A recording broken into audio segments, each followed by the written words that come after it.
Indonesia adalah negara kepulauan terbesar di dunia dengan luas wilayah 8,3 juta kilometer persegi. Indonesia pun tengah mengalami perubahan demografi yang cepat.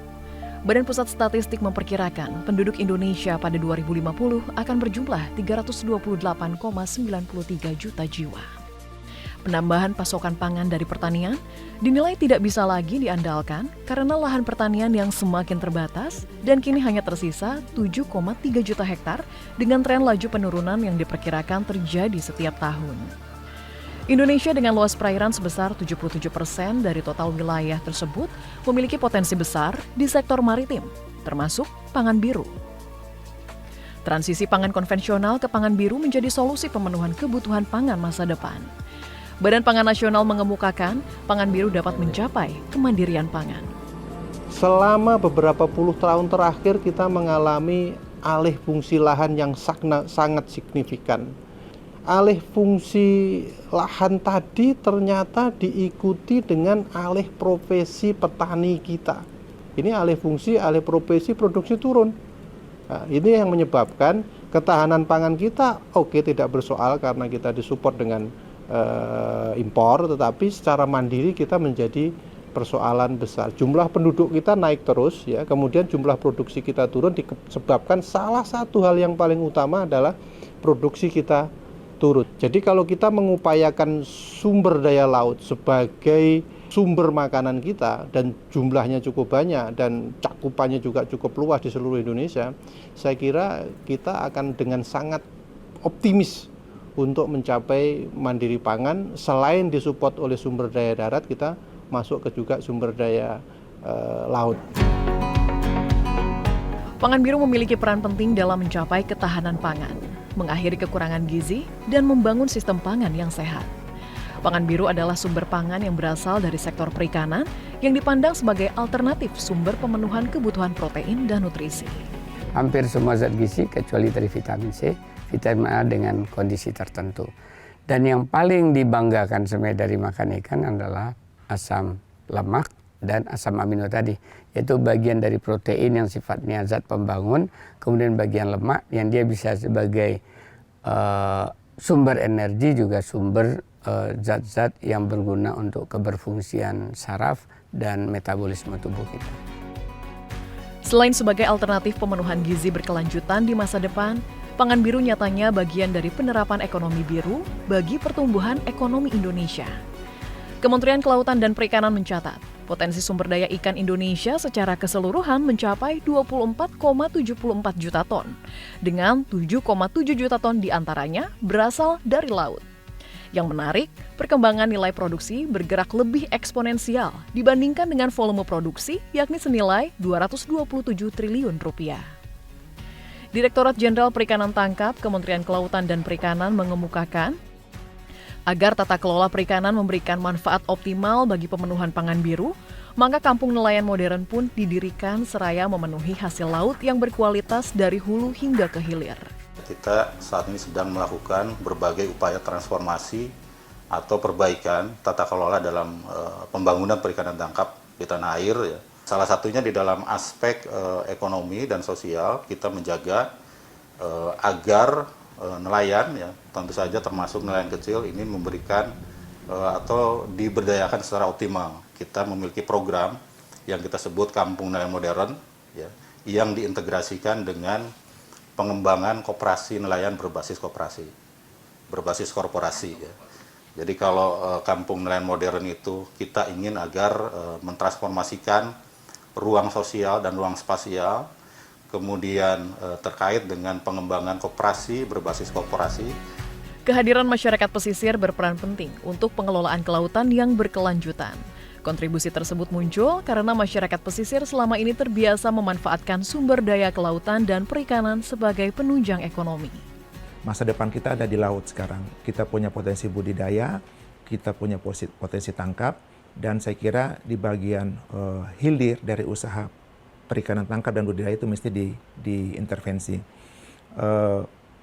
Caranya adalah dengan misalnya memberikan, pemerintah itu perlu menyediakan dukungan regulasi kepada stakeholder untuk bisa mengembangkan pangan biru.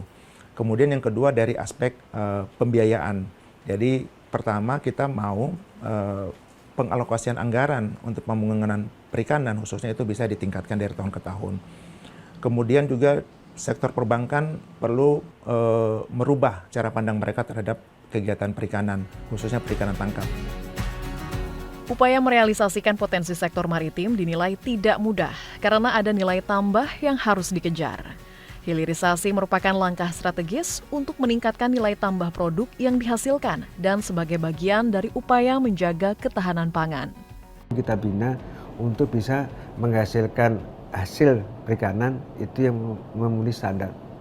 Artinya bahwa dari kalau dia menangkap di para nelayan itu bagaimana menangkap yang baik, kemudian di proses pendaratannya itu juga baik sehingga standar mutu dari ikan bisa dipertahankan. Kemudian ini adalah bisa dapat memenuhi standar untuk memenuhi konsumsi ya, yang sehat dan aman dari segi pangan.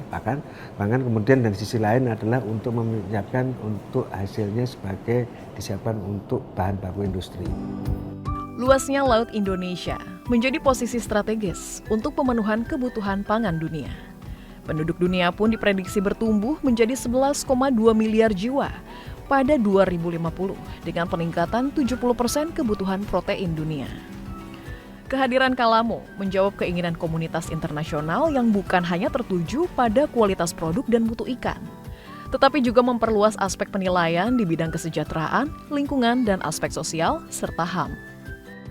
Dari hal itu pula lah capaian indikator kinerja utama Kementerian Kelautan dan Perikanan mencapai hasil yang memuaskan, seraya langkah serius KKP dalam mewujudkan kontribusi produk domestik bruto PDB maritim terhadap ekonomi nasional sebesar 15% pada 2045 nanti. Untuk memperjuangkan pangan biru, Desa Samber Binyeri Kabupaten Biak Numfor Papua pun dipilih sebagai kampung nelayan modern pertama Indonesia.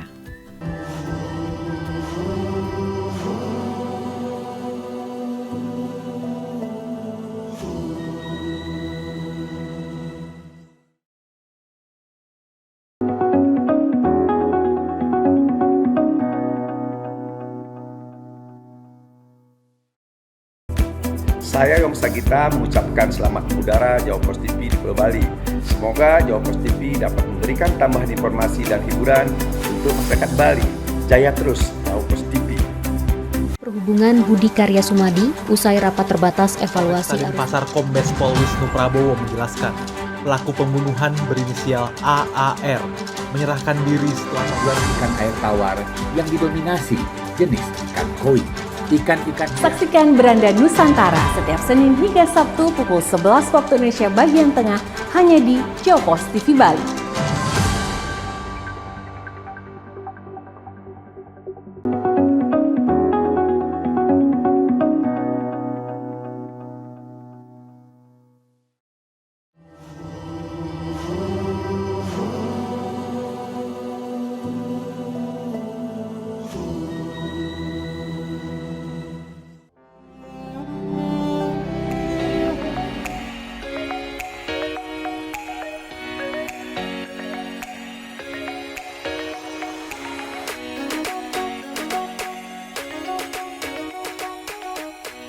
Dengan memohon berkah dan anugerah Tuhan Yang Maha Esa, pada pagi hari ini saya resmikan Kampung Nelayan Modern Desa Samber Binyeri, Kabupaten Biak Numfor, Provinsi Papua.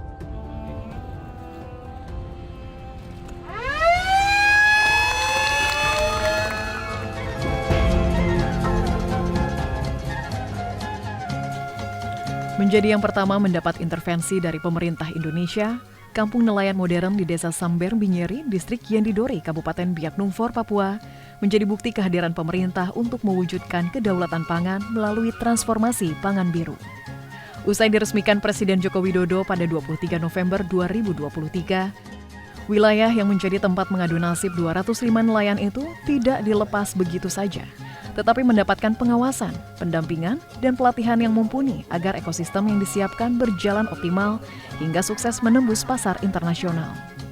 Berbagai pihak mulai dari Direktorat Jenderal Perikanan Tangkap, Kementerian Kelautan dan Perikanan, Kementerian Koperasi dan UMKM, Dinas Kelautan dan Perikanan Kabupaten Biak, Hingga Balai Pelatihan dan Penyuluhan Perikanan BP3 Ambon pun saling bersinergi meningkatkan kemampuan sumber daya manusia di desa yang dihuni oleh 984 jiwa itu. Kita harus berusaha bagaimana caranya untuk merubah mindset itu sehingga mereka tahu bahwa mulai dari sistem penanganan ikan dan pelatihan sudah begitu banyak. Pelatihan baik di daring, dari luring, bahkan sampai diberangkatkan ke BP3 Ambon untuk tentang pelatihan penanganan ikan di atas kapal. Kenapa? Untuk menjaga kualitas ikan yang mereka hasil menangkap ini sehingga sampai di TPI yang harganya tetap stabil. Sebelum hadirnya Kalamo, masyarakat Desa Samber Binyeri terbiasa dengan penanganan ikan secara tradisional yang rentan menurunkan mutu kualitas ikan. Tak jarang, begitu dijual kepada pembeli, ikan sudah tidak segar lagi, sehingga dihargai murah. Padahal dalam sekali melaut, nelayan bisa menghabiskan hingga 60 liter BBM seharga Rp600.000 untuk perahu bermotor di bawah 3 gross ton. Sejak hadirnya Kalamo, para nelayan disiplin melakukan penanganan ikan sebaik mungkin, seraya mendapatkan harga tertinggi saat ikan hendak diterima oleh mitra selaku pembeli yang sudah menjalin kesepakatan dengan Koperasi Samber Binyeri Maju. Bersama koperasi, nelayan mendapat jaminan bahwa seluruh hasil tangkapan bisa ditukar dengan uang sesuai kesepakatan harga saat serah terima ikan berlangsung. Nah, saya sebagai ketua koperasi sudah memiliki 89 anggota koperasi yang direkrut lewat beberapa kegiatan untuk masyarakat nelayan. Tujuan kami di koperasi ke depan, sementara kami akan memberikan pemahaman untuk masyarakat nelayan sehingga mereka bisa berkoperasi.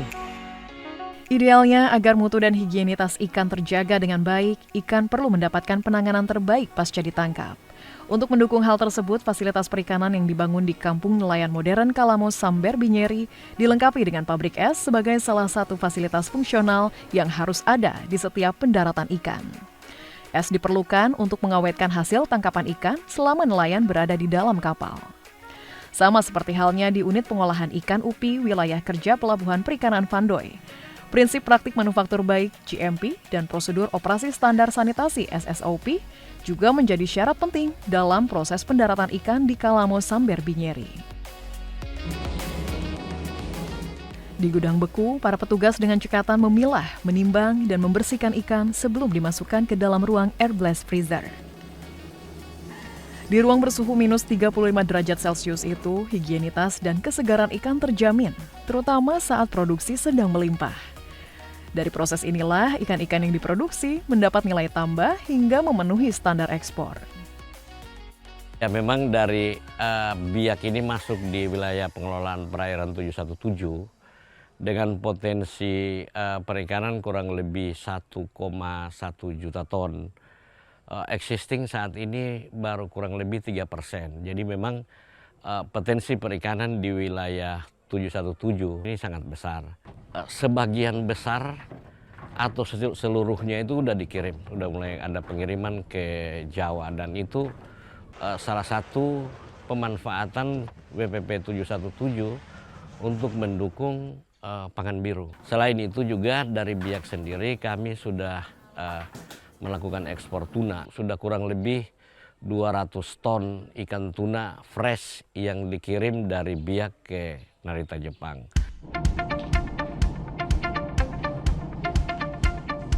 Melimpahnya potensi perikanan, Biak bahkan disebut-sebut menjadi salah satu lumbung ikan nasional.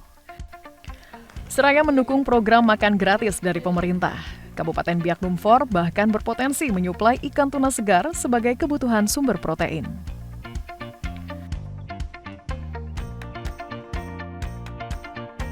Selain untuk dipasarkan keluar provinsi dan pulau, tak jarang warga setempat juga mengolah ikan untuk dijajakan di sentra kuliner atau sekadar dinikmati bersama dengan warga lokal. Keberlimpahan sumber daya laut menjadi sumber inspirasi bagi Mama Papua untuk menciptakan berbagai produk makanan lezat dari ikan. Dengan keahlian turun-menurun dan kreativitas yang tak terbatas, mereka mengolah ikan menjadi hidangan-hidangan istimewa yang memikat selera. Pemirsa, inilah dia ikan tongkol yang merupakan salah satu menu favorit bagi masyarakat Biak Numfor Papua. Dan ternyata ikan ini diambil langsung loh dari Laut Samber Binyeri, kemudian melalui penanganan di fasilitas Kampung Nelayan Modern, sehingga ikannya berkualitas higienis. Bener kan, Mah? Enak ya, Mah?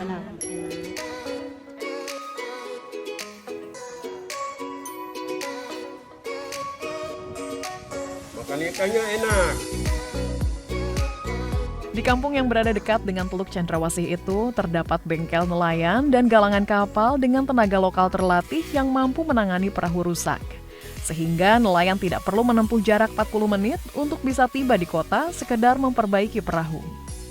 Dari sejumlah fasilitas tersebutlah, tata kelola perikanan menjadi berkesinambungan sehingga mampu memenuhi rantai pasok ikan berkualitas dan memberikan dampak ekonomi kepada nelayan, termasuk membuka lapangan pekerjaan.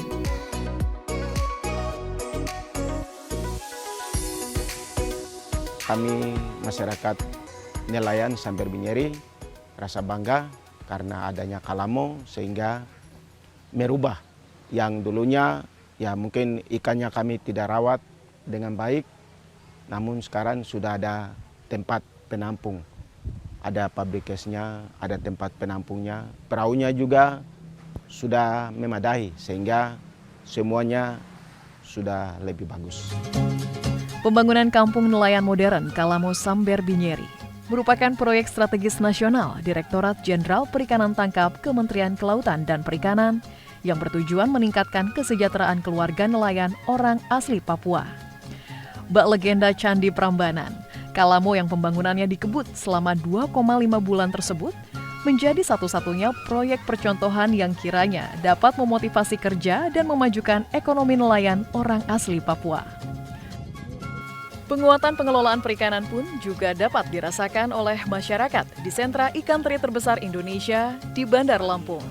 Upaya menuju pangan biru di wilayah pengelolaan perikanan WPP 712 pun menjadi semakin berarti setelah nelayan lokal dan pemerintah daerah berkolaborasi kuat menjaga kelangsungan pangan biru.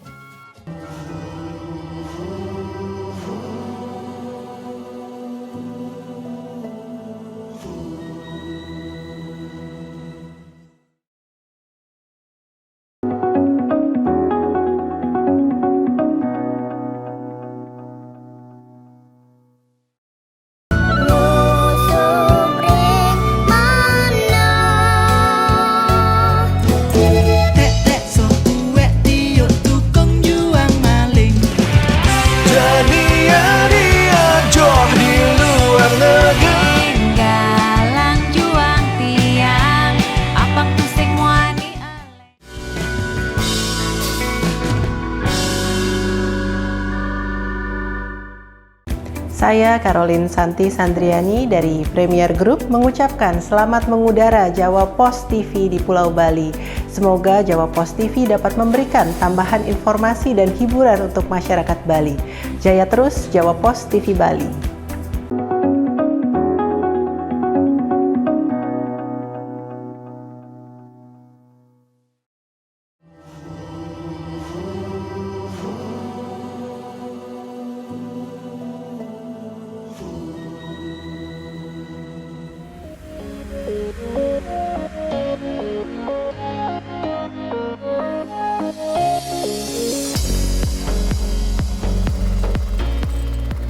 Belasan kapal mulai bersandar di tepi pulau sejak pagi.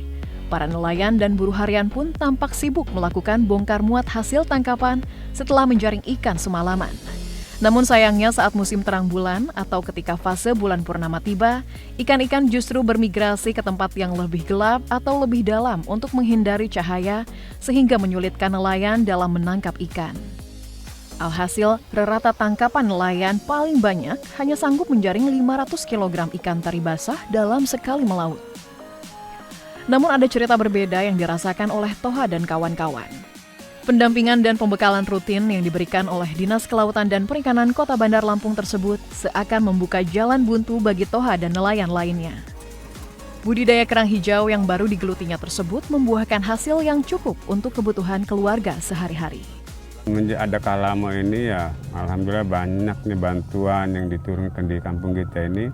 tambah banyak ya kita untuk sampingan-sampingan ini, jadi kita nyabang sana sini gitu ya. Di saat cuaca kurang baik kita megang yang satu ini. Untuk sampingan saya ikut nyoba juga budidaya ini. Alhamdulillah ada berapa titik lokasi, 12 lokasi. Kalau kerang hijau kan 4 bulan sekali baru kita panen. Bila puncak musim panen ikan tiba, biasanya nelayan mampu menjaring hingga 1 ton ikan. Ikan-ikan tersebut kemudian diolah dengan cara rebus laut sebagai cara mengawetkan ikan agar tidak mudah busuk.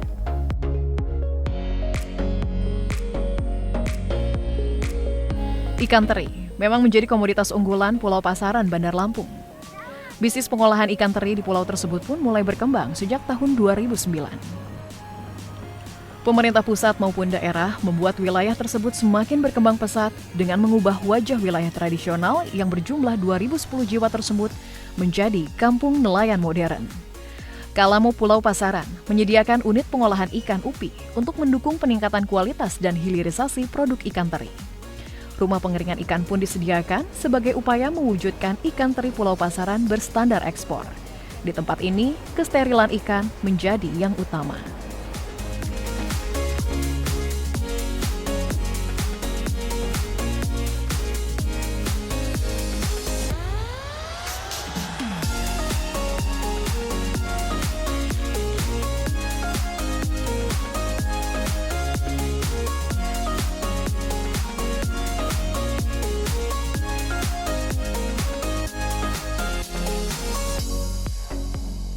Inilah dia proses mengeringkan ikan di rumah pengering yang merupakan salah satu fasilitas dari Kampung Nelayan Modern Pulau Pasaran, Bandar Lampung. Dan di sini panas banget pemirsa karena suhunya ini berkisar 44 derajat Celcius. Namun dengan begitu ikan yang dikeringkan di sini itu jauh lebih cepat ya keringnya dibandingkan dengan dikeringkan di sinar matahari biasa yang suhunya mungkin kurang lebih sekitar 35 derajat Celcius atau memakan waktu bisa sampai 4 jam. Nah di sini cuma 2 jam aja nih pemirsa.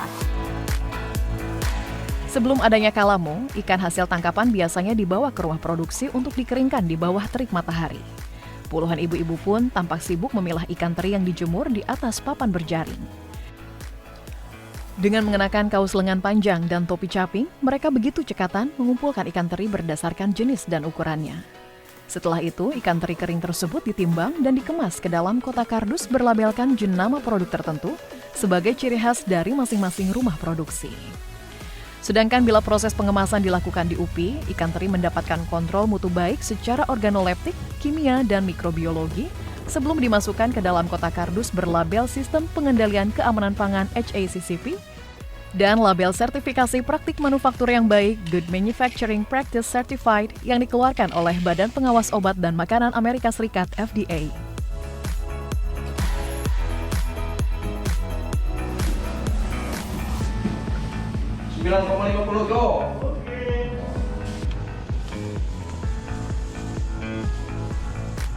Selanjutnya ikan disimpan di gudang beku hingga jadwal pengiriman dilakukan. Hadirnya gudang beku pun menjadi respons positif dari masyarakat, terutama saat hasil tangkapan sedang melimpah.